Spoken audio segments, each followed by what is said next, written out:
सभी विद्यार्थियों का मीनाज एजुकेशन हब में हार्दिक अभिनंदन है। हमारा टॉपिक चल रहा है गुप्त वंश।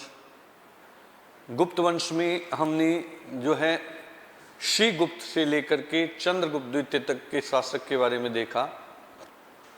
चंद्रगुप्त द्वितीय के बाद में जो सिंहासन पे बैठे थे उनकी अगर हम बात करते हैं तो उन्हीं का नाम हमें मिलता है कुमारगुप्त।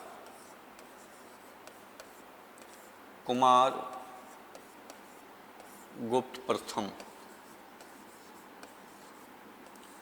शासनकाल हमें मिलता है 415 से लेकर के और 455 ईस्वी तक।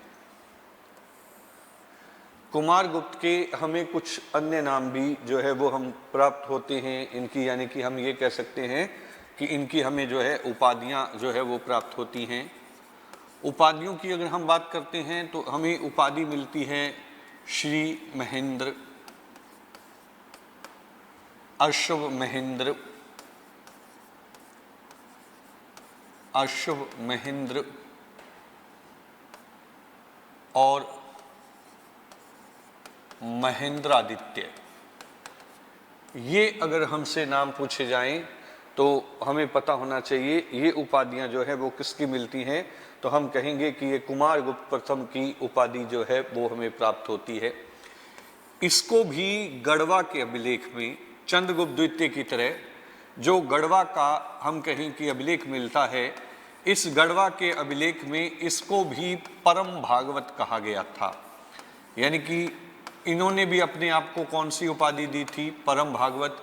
लेकिन अगर हमसे वैसे पूछा जाए कि परम भागवत की उपाधि सर्वप्रथम किसने धारण की थी, तो फिर हमें पता होना चाहिए कि परम भागवत की उपाधि जो धारण की थी वो जो है वो चंद्रगुप्त द्वितीय के द्वारा जो है वो सबसे पहले हम कहें कि धारण जो है वो की गई थी। इसी का एक अभिलेख मिलता है हमें विल्सड का अभिलेख। विल्सड का अभिलेख 415 का जो है ये अभिलेख है और इसमें हमें इसके राज्यारोहण और इसके शासन की जो है वो जानकारी जो है वो प्राप्त होती है। इसके शासन का जो वर्णन हमें प्राप्त होता है, यानी कि हम कहें कभी हमसे पूछा जा सकता है कि कुमार गुप्त प्रथम के शासन की जानकारी जो है वो हमें कहाँ से प्राप्त होती है, उसकी प्रथम तिथि जो है वो कहाँ से मिलती है, तो हम कह सकते हैं विल्सड का अभिलेख जो है वो हमें मिलता है जो एटा जिला उत्तर प्रदेश में जो है वो हमें प्राप्त होता है। गुप्त शासकों में जितने भी गुप्त शासक हुए हैं इनसे पहले या हम कहें इनके बाद में, उनकी अगर हम चर्चा करते हैं तो सबसे ज्यादा अभिलेख इन्हीं के प्राप्त हुए हैं। सबसे ज्यादा जो है हम कहें कि अभिलेखों की संख्या जो हमें प्राप्त हुई है, सबसे ज्यादा अभिलेख जो है वो हमें जो है कुमार गुप्त प्रथम के जो है वो प्राप्त हुए हैं। फिर अभिलेख सबसे ज्यादा भी मिले हैं और हम ये भी कह सकते हैं कि सबसे ज्यादा अभिलेख मिले और इसके अभिलेख हमें बंगाल तक प्राप्त हुए हैं।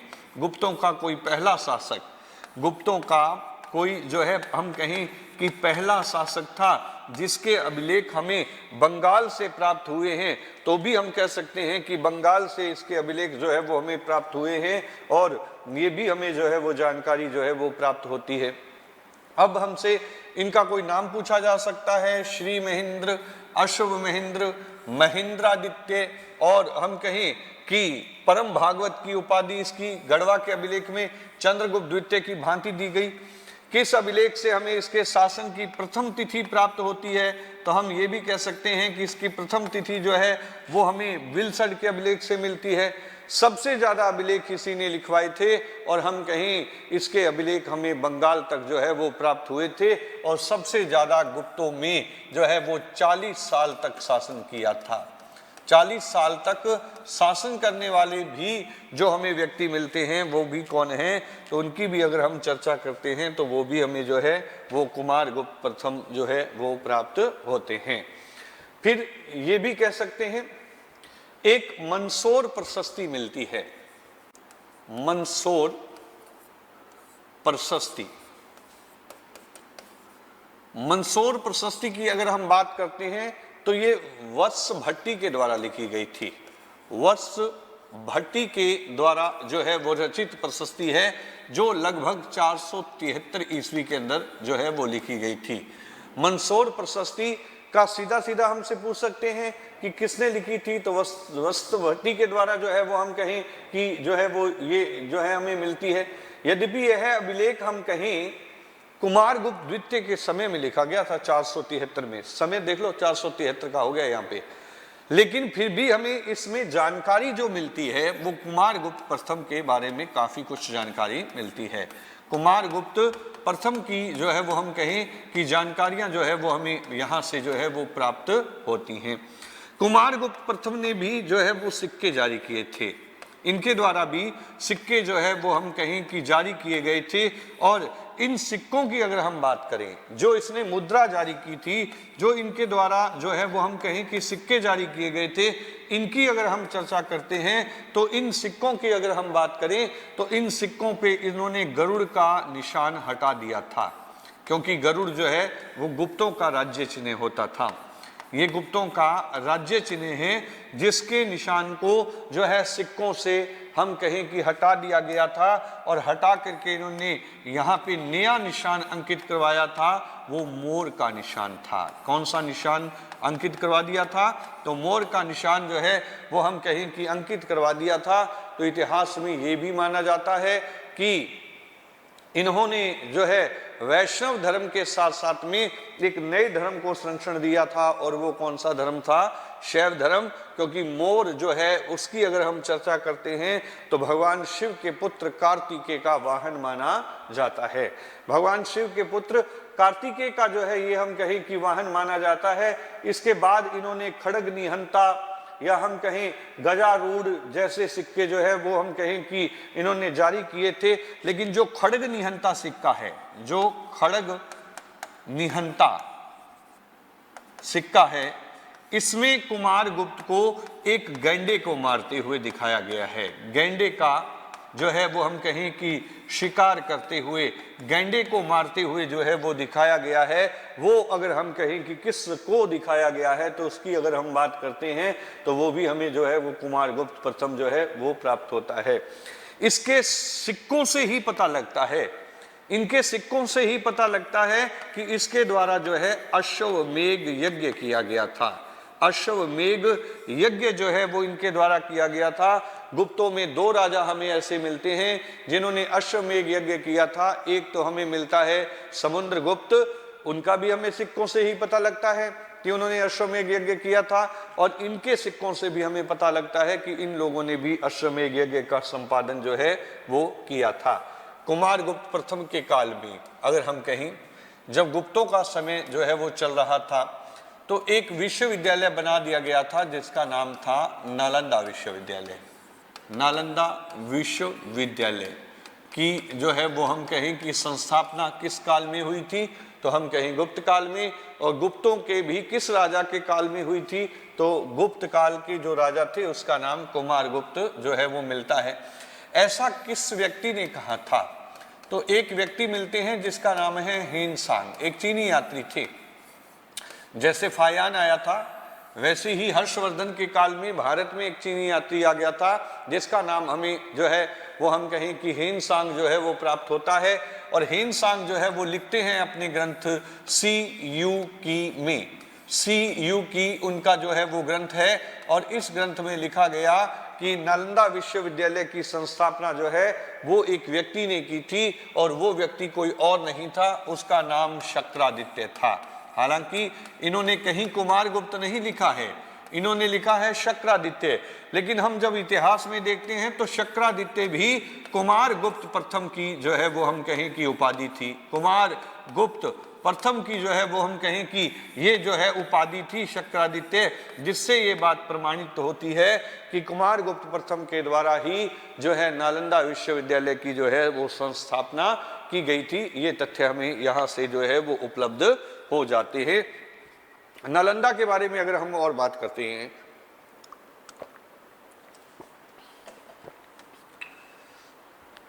ये जो नालंदा विश्वविद्यालय है इसमें बौद्ध धर्म की शिक्षा दी जाती है। बौद्ध धर्म की शिक्षा, और बौद्ध धर्म में भी विशेष तौर पे महायान शाखा जो है उनकी, क्योंकि बौद्ध धर्म की दो शाखाएं मिलती हैं, एक हीनयान और एक महायान। तो हम कहें कि नालंदा में विशेष तौर पे महायान शाखा के बारे में जो है वो पढ़ाया जाता है, और इसीलिए इसकी तुलना की गई थी ऑक्सफोर्ड यूनिवर्सिटी के साथ में। तो हम कहें कि बौद्ध धर्म का ऑक्सफोर्ड जो है वो किसको कहा जाता है, तो बौद्ध धर्म का जो ऑक्सफोर्ड कहा जाता है वो अगर हम कहें किसको कहेंगे तो वो महायान को जो है वो कहा जाता है। ये चीज भी हमें जो है यहाँ से प्राप्त होती है। ये सब बातें जो है कुमारगुप्त से संबंधित बातें थी जो हमें पता होनी चाहिए। कुमारगुप्त जब शासन कर रहे थे तो कुमारगुप्त के बाद में जब सत्ता पे बैठे थे तो वो कौन है, तो उस व्यक्ति का नाम हमें मिलता है स्कंदगुप्त। स्कंदगुप्त, और स्कंदगुप्त की अगर हम बात करते हैं तो ये इन्हीं के पुत्र थे। 455 से लेके 467 ईस्वी तक जो है वो इन्होंने शासन किया था। 455 से लेके 467 तक जो है वो हम कहें कि ये जो है वो शासन कर रहे थे। इनकी उपाधि भी हमें जो है वो विशेष तौर पे मिलती है कर्मादित्य। हालांकि इन्होंने भी अपने आप को विक्रमादित्य कहा था, लेकिन इनकी जो फेमस उपाधि थी वो हमें जो है वो यहाँ पे जो है कर्मादित्य मिलती है, और ये भी जो है वो हम कहें अपने आप को परम भागवत लिखते हैं।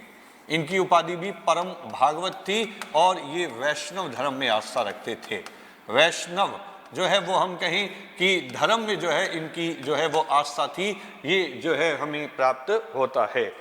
लेकिन कहते हैं कि जैसे ही ये स्कंदगुप्त की अगर हम बात करते हैं, जैसे ही ये शासक बने 467 में, जैसे ही ये शासक बने थे 55 में, ये जब शासक बनते हैं इसी टाइम जो है भारत पे आक्रमण हो जाता है, और भारत पे आक्रमण किया था हूणों ने। हूण जाति के द्वारा जो है वो भारत के ऊपर जो है वो हम कहें कि आक्रमण कर दिया गया था। पूछ लिया जाता है किस गुप्त शासक के काल में जो है हूणों ने अगर हम कहें कि आक्रमण किया था, तो वो अगर हम कहें तो यही थे। इनके समय जो है यहाँ पे हम कहें कि आक्रमण जो है किया गया था। हूणों का जो आक्रमणकारी नेता था उसका नाम हमें मिलता है खुशनेजबाज। खुशनेजबाज ये जो है वो हमें यहाँ से जो है वो प्राप्त होते हैं, जिनके द्वारा जो है हम कहें कि आक्रमण किया गया। हूण मध्य एशिया के रहने वाले थे और हूणों को मलिच्छ कहा जाता है। इनका सामना हुआ स्कंदगुप्त से, यानी कि स्कंदगुप्त से जो है वो हम कहें कि सामना हुआ, लेकिन स्कंदगुप्त ने हूणों को क्या कर दिया, पराजित जो है वो कर दिया था। हूणों को भारत के सम्राट स्कंदगुप्त जो है वो पराजित कर रहे थे। युद्ध जो है वो जीत लिया था इसने, क्योंकि हमें प्रमाण मिलता है चंद्रगौमिन के एक व्याकरण ग्रंथ से। चंद्रगौमिन का एक हमें जो है वो हम कहें व्याकरण ग्रंथ जो है वो प्राप्त होता है। और व्याकरण ग्रंथ की अगर हम बात करते हैं तो इसमें लिखा गया कि जर्टों ने, यानी कि इनको जर्ट लिखा गया, और जर्ट का मतलब यहाँ पे जाट होता है। यानी कि चंद्रगौमिन ने एक नई बात लिख दी थी कि ये जो लोग थे ये क्या थे, जाट थे। और जर्टों ने जो है वो हम कहें खुशनेजबाज को जो है, हूणों को जो है वो पराजित कर दिया था। हूण जो है वो मध्य एशिया के रहने वाले थे। ये तथ्य हमें जो है वो यहाँ से जो है वो हम कहें कि प्राप्त होते हैं। जर्ट जो है वो शब्द इनके लिए जो है वो यहाँ पे हमें जो है वो दिखाई जो है वो देता है। और अगर हम बात करें तो जूनागढ़ का अभिलेख मिलता है, एक अभिलेख मिलता है हमें जूनागढ़ का अभिलेख।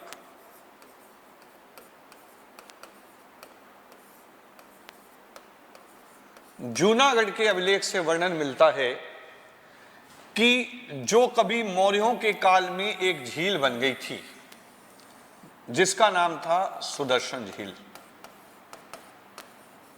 जिसका निर्माण कभी करवाया था चंद्रगुप्त मौर्य ने। सुदर्शन झील जो है वो गुजरात में जो है वो हम कहें कि बनी हुई थी। गिरनार के अंदर जो है इसकी जो है वो हमें जो है जानकारी जो है वो प्राप्त होती है। हम कहें कि ये झील जो है वो टूट गई थी। ये कहीं कहीं से क्या हो गई थी, इस प्रकार खंडित जो है वो हो गई थी। टूट गई थी। जब ये झील टूट गई थी उस वक्त यहाँ गुप्त वंश के शासक कौन थे? तो स्कंदगुप्त जो है वो हमें यहाँ पे मिलते हैं। यहाँ जो सौराष्ट्र का गवर्नर था, क्योंकि ये झील सौराष्ट्र में थी, सौराष्ट्र गुजरात का क्षेत्र है, तो यहाँ के इस वक्त अगर हमसे पूछा जाए गवर्नर कौन थे, तो प्रणदत्त के पुत्र थे जिसका नाम हमें मिलता है चक्रपालित। चक्रपालित जो है वो हम कहें कि यहाँ पे मिलते हैं। चक्रपालित जो है वो हम कहें कि इनके जो है प्रणदत्त के पुत्र थे, और यहीं की अगर हम बात करते हैं वो यहाँ पे जो है देख रेख कर रहे थे, और इसी की देखरेख में इस झील का पुनः मरम्मत करवाई गई थी। इसकी जो है मरम्मत जो है वो करवाई गई, या हम कह सकते हैं पुनः जो है वो निर्माण जो है वो किया गया था, पुनः निर्माण जो है वो करवाया गया। चक्रपालित की देखरेख में हो रहा था, लेकिन गवर्नर इनके पिता जो है वो हम कहें वो कौन थे, तो उसका नाम जो है प्रणदत्त जो है वो हमें जो है वो प्राप्त होता है। प्रणदत्त के पुत्र थे जो है चक्रपालित, इनकी देखरेख में जो है वो हम कहें कि सब काम जो है वो यहाँ पे जो है वो हो रहे थे। झील की जो है वो मरम्मत जो है वो करवा दी गई थी, जहाँ जहाँ से खंडित थी वहाँ वहाँ से इसको जो है बनवा दिया गया था, और इसी झील के किनारे स्कंदगुप्त के द्वारा जो है एक विष्णु मंदिर का निर्माण किया गया। एक विष्णु मंदिर का जो है वो निर्माण किया गया था। इसी के काल में एक अभिलेख मिलता है जिसको कहते हैं भीतरी का अभिलेख। कौन सा अभिलेख कहते हैं? तो हम कहेंगे कि भीतरी का अभिलेख जो है वो हमें स्कंदगुप्त के काल की जो है वो जानकारी जो है वो प्रदान जो है वो करता है। ये भी जो है वो हमें मिलती है। ये जो हूणों को पराजित किया था इसकी जानकारी जूनागढ़ से भी मिलती है, और भीतरी के अभिलेख से भी जो है वो हम कहें कि इनकी जो है वो जानकारी जो है वो प्राप्त होती है। आगे जो है वो हम देखते हैं, स्कंदगुप्त ने भी सिक्के जारी किए, लेकिन अगर इसके सिक्कों की बात करें तो ये अंतिम शासक था जिसने चांदी के सिक्के जारी रखे थे। यानी कि हम कहें कि जो चांदी की मुद्रा थी, चांदी की मुद्रा को अंतिम तौर पे जारी रखने वाला जो शासक हमें मिलता है, वो अगर कोई व्यक्ति था तो वो अगर हमें कोई प्राप्त होता है तो उसी का नाम हमें जो है वो स्कंदगुप्त जो है यहाँ से हम कहें कि प्राप्त होता है। स्कंदगुप्त ने बैल वाले सिक्के बनवाए थे, ठीक है, नंदी से संबंधित, क्योंकि बैल जो है वो सवारी थी भगवान शिव की, नंदी जो है उनको कहा जाता था। तो हमसे पूछा जाए कि बैल के चिन्ह वाले सिक्के किसके द्वारा जारी किए गए थे, तो हम कहें बैल के सिक्के वाले सिक्के या बैल प्रतिचिन्ह वाले सिक्के जो है वो जारी किए गए थे, और वो स्कंदगुप्त के द्वारा जो है वो हम कहें कि चांदी के जो है ये सिक्के हमें जो है वो प्राप्त होते हैं। ये मुद्रा जो है इन्हीं के द्वारा चलाई गई थी। लेकिन सबसे बड़ी बात थी कि इनके काल में सिक्कों में मिलावट होनी शुरू हो गई थी। जो सिक्के थे इनके अंदर जो है मिलावट का कार्य शुरू हो गया था, मिलावट जो है होनी शुरू हो गई थी, जिसके कारण इन सिक्कों का भार बढ़ गया था। तो सबसे ज्यादा भारी सिक्के जो है वो भी किसके काल में थे, तो वो भी हम कहेंगे कि स्कंदगुप्त के काल में हमें जो है वो सबसे ज्यादा भारी सिक्के जो है वो प्राप्त होते हैं। ये बात भी हमें जो है वो प्राप्त होती है, और ये अपने वंश के जो है अंतिम महान राजा माने जाते हैं। स्कंदगुप्त ने भी अपनी दूसरी राजधानी बनाई थी। जैसे अगर हम कहें कि चंद्रगुप्त द्वितीय ने अपनी दूसरी राजधानी बनाई थी उज्जैन, तो स्कंदगुप्त ने भी अपनी जो है वो दूसरी राजधानी जो है वो स्थापित कर दी थी, और इनकी जो दूसरी राजधानी हमें मिलती है वो हमें मिलती है अयोध्या। तो कभी हमसे पूछा जाए कि इनकी दूसरी राजधानी कौन सी थी, तो वो कौन सी होगी, तो उसकी अगर हम बात करें तो वो हमें जो है वो अयोध्या जो है वो प्राप्त होती है। इसके जो उत्तराधिकारी हमें जो है वो यहाँ से प्राप्त होते हैं। इसके उत्तराधिकारियों की बात करें तो यहाँ पे इसके बाद में बैठता है पुरुगुप्त। पुरुगुप्त जो है वो हम कहें कि यहाँ पे जो है वो शासक बनेंगे। पुरुगुप्त की अगर हम बात करते हैं तो 463 से लेकर के, ठीक है, और ये जो है 473 तक राजा रहा था, ठीक है। और इसकी अगर हम बात करें तो ये बौद्ध धर्म को स्वीकार करने वाला पहला बंदा था, क्योंकि इससे पहले सारे शासक या तो वैष्णव थे या शैव थे। वैसे पूर्ण रूप से अगर हम कहें तो वो सब के सब वैष्णव थे। उन्होंने कट्टरता नहीं अपनाई थी, साथ साथ में शैव धर्म को भी जो है वो हम कहें कि संरक्षण जो है प्रदान किया था। लेकिन बौद्ध धर्म को अगर हम कहें कि अपनाया था जिसने, बौद्ध धर्म को अपनाने वाला जो पहला शासक हमें जो प्राप्त होता है, यानी कि जो प्रथम शासक था वो कौन था, तो वो अगर हम कहें तो कौन था, तो उसका नाम हमें जो है पुरुगुप्त जो है वो हमें यहाँ से जो है वो प्राप्त होता है।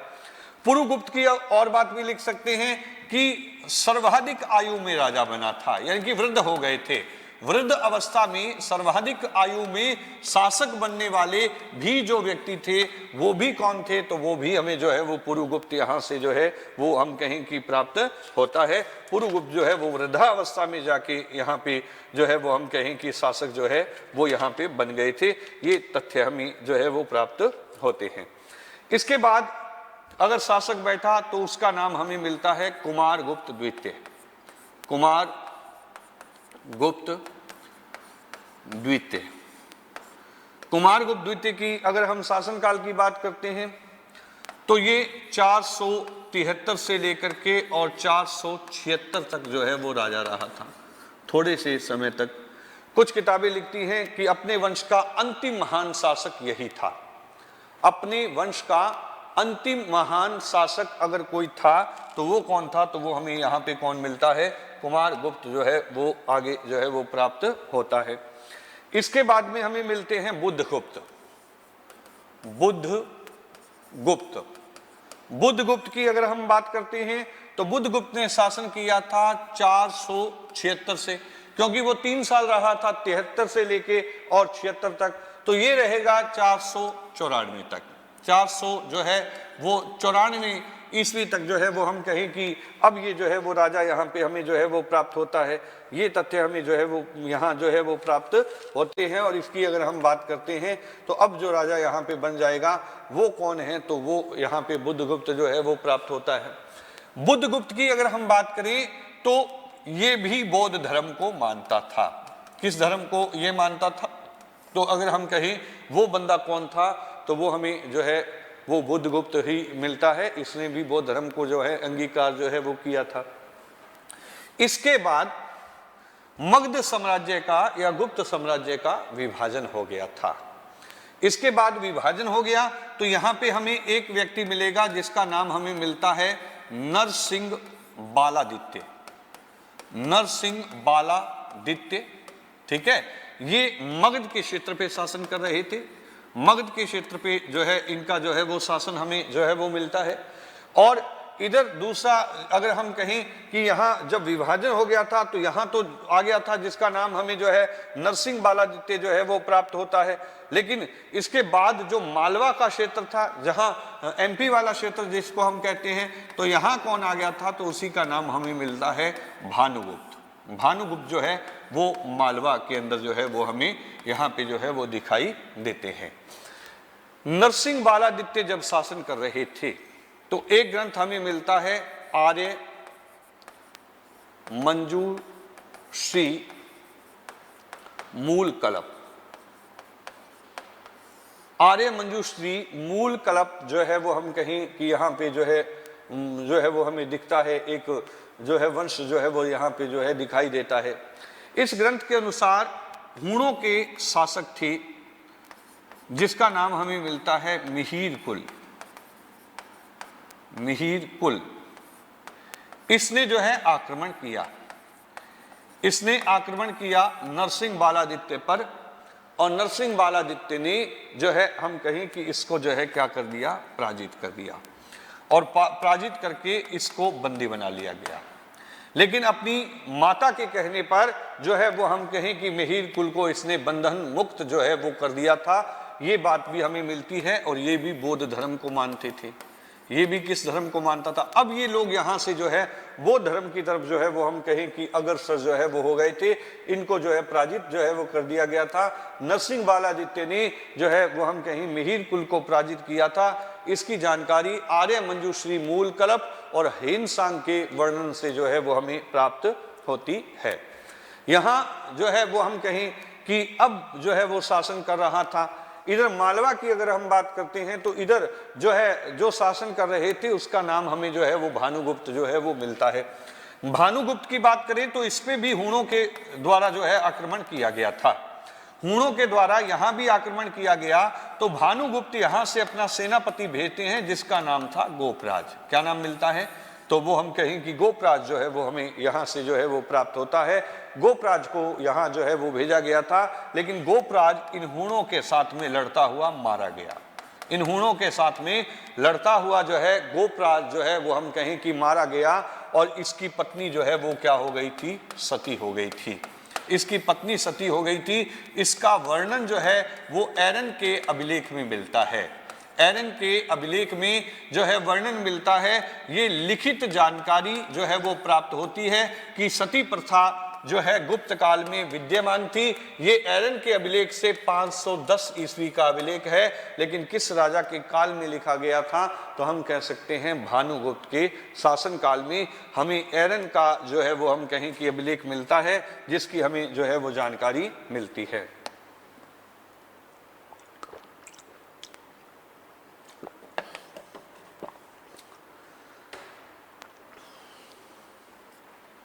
ठीक है, बुद्धगुप्त भी बौद्ध थे, नरसिंह बालादित्य भी बौद्ध था।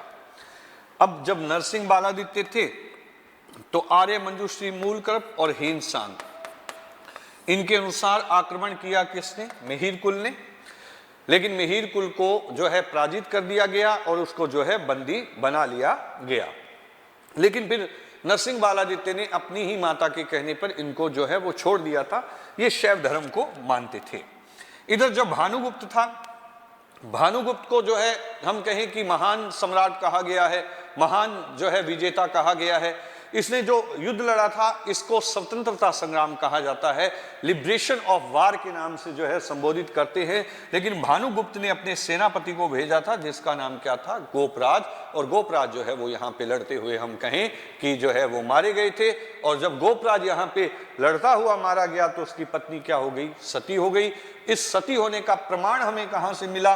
तो एरन के अभिलेख में, और ये लिखित प्रमाण 510 ईस्वी में लिखा गया। लेकिन ये किस राजा के काल की बात है? तो ये भानुगुप्त की जो है बात जो है वो दिखाई देती है। लेकिन जब नरसिंह बालादित्य की यहाँ पे मौत हो गई थी तो फिर इनके बाद जो यहाँ पे अगले शासक बने थे उसका नाम हमें मिलता है कुमारगुप्त तृतीय, कुमारगुप्त थर्ड। ये द्वितीय नहीं, कुमारगुप्त तृतीय जो है वो अपने वंश के जो है वो अंतिम महान शासक माने जाते हैं। अंतिम महान शासक जो है वो कौन था? तो वो कुमारगुप्त जो है वो हम कहें कि तृतीय जो है वो हमें मिलता है। मैंने वहां पहले द्वितीय के लिए बोल दिया था, थोड़ा सा उसमें जो है करेक्शन कर लीजिएगा। तो हम कहें कि कुमारगुप्त तृतीय जो है वो अंतिम महान शासक जो है यहाँ पे माने जाते हैं। और इनका जो बिल्कुल अंतिम शासक था, गुप्त वंश का जो अंतिम शासक था, उसका नाम हमें मिलता है विष्णुगुप्त। विष्णु गुप्त की अगर हम बात करते हैं तो ये अंतिम जो है वो महान राजा जो है वो हमें यहाँ से प्राप्त होते हैं, जिन्होंने उपाधि धारण की थी चक्रादित्य। चक्रादित्य की उपाधि जो है वो हमें मिलती है। और विष्णुगुप्त जो है वो गुप्त वंश के जो है अंतिम शासक थे। अंतिम जो है वो हम कहें कि शासक जो है वो माना जाता है। ऐसा वर्णन जो है वो हमें यहाँ से प्राप्त होता है। वैसे स्कंदगुप्त ही हम कह सकते हैं कि महान राजा था। उसके बाद जो उत्तराधिकारी थे वो इतने कोई ज्यादा नहीं थे, थोड़े थोड़े काल के लिए रहे थे और सत्ता का जो है वो पतन होना जो है शुरू हो गया था। यानी कि स्कंदगुप्त के बाद पतन का काम जो है वो शुरू हो गया था। लेकिन फिर भी वो पूछे कि गुप्त वंश का अंतिम महान राजा कौन था, तो कुमारगुप्त तृतीय का नाम जो है अगर मिले तो वहां जो है हमें लगा देना चाहिए। और इनका जो अंतिम राजा था वो हमें कौन मिलता है, तो इसका नाम जो है वो हमें विष्णुगुप्त जो है वो प्राप्त होता है। और विष्णुगुप्त जो है अपने हम कहें कि अंतिम राजा यहाँ पे जो है वो माने जाते हैं। अब